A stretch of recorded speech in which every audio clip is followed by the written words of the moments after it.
छत्रपति शिवाजी महाराज के पिता शाहजी राजे भोसले जिस समय मुगल पूरे भारत को अपने कब्जे में कर चुके थे, तब इस योद्धा ने मुगलों के खिलाफ बगावत कर दी और देखते ही देखते भारत से इस योद्धा ने मुगलों का नमो निशान मिटा दिया। हर बार की तरह शुरू से शुरू करते हैं। ये कहानी है छत्रपति शिवाजी महाराज के पिता शाहजी राजे भोसले के जीवन की। ये बात है 18 मार्च सन 1615 की, जब मालेजी भोसले के घर शाहजी राजे भोसले ने जन्म लिया। जीरो से शुरू करके जिस तरह से शाहजी राजे भोसले ने अपना प्रभाव बनाया, वह वाकई में बहुत बड़ी बात थी। 17वीं शताब्दी का समय था। भोसले परिवार का नाम बढ़ाने वाले यह पहले व्यक्ति थे। तंजौर, कोल्हापुर और सतारा शाहजी भोसले की देन है। छत्रपति शिवाजी महाराज जैसे वीर योद्धा को उन्होंने जन्म दिया था, जिसने आगे चलकर मराठा साम्राज्य और हिंदू स्वराज्य की स्थापना की। शाहजी भोसले बीजापुर सल्तनत पुणे के जागीरदार थे। इन्हें छापामार युद्ध प्रणाली का जनक माना जाता है। शाहजी राजे भोसले का सबसे बड़ा गुण था दृढ़ निश्चय। जब ये किसी कार्य को करने का निश्चय कर लेते थे, तो उस कार्य को पूरा करने के बाद ही दम लेते थे। इसके साथ ही ये साहसी, चतुर और साधन संपन्न थे। मराठा और महाराष्ट्र की राजनीति में इन्होंने कदम रखा, तब से इन्होंने मराठों के उत्थान का कार्य किया। शाहजी राजे भोसले ने अलग अलग समय में बीजापुर सल्तनत, अहमदनगर सल्तनत और मुगल साम्राज्य में एक सेनापति के रूप में अपनी सेवाएं दी और निरंतर स्वयं में विशिष्टता पैदा करते गए, जिसके बाद इन्होंने अपनी चतुरता और रणनीति के दम पर धीरे धीरे उच्च पद प्राप्त करना शुरू कर दिए। जब निजाम शाही शासन अपने अंतिम अवस्था में था, तब इन्होंने राज निर्माता की भूमिका निभाई थी। शाहजी का वास्तविक उत्कर्ष निजाम शाही वजीर फतेह खां के समय से प्रारंभ हुआ। अहमदनगर सल्तनत पर मुगल बादशाह शाहजहां ने आक्रमण किया और अपने अधीन कर लिया।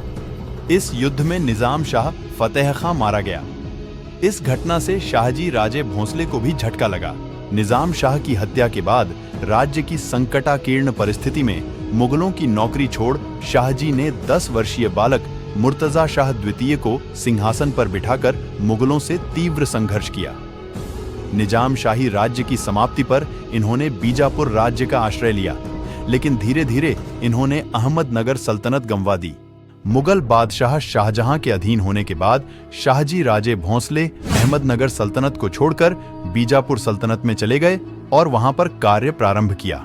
1635 ईस्वी में हिंदू राजाओं के दमन के लिए शाहजी राजे भोसले को कर्नाटक भेजा गया, लेकिन 2 वर्ष बाद सेना नायक मुस्तफा खान को लगा कि शाहजी राजे भोसले हिंदू राजाओं से अपना संपर्क बढ़ा रहे हैं।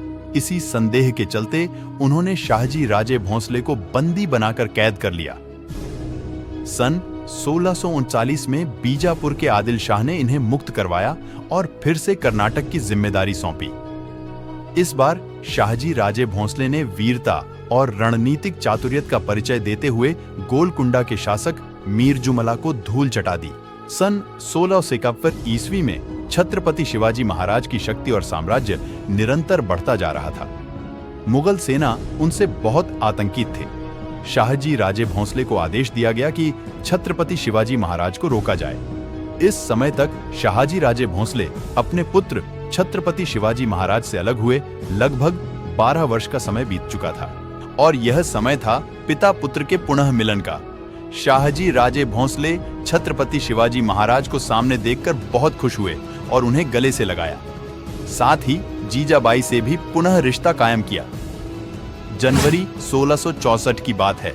शाहजी भोसले घोड़े पर सवार होकर जंगल में शिकार करने के लिए गए, लेकिन अकस्मात वह घोड़े से नीचे गिर गए और वहीं उनका देहांत हो गया। अगले वीडियो में हम जानने वाले हैं छत्रपति शिवाजी महाराज के पुत्र संभाजी राजे भोसले का जीवन परिचय। इसके लिए चैनल को सब्सक्राइब करना मत भूलना।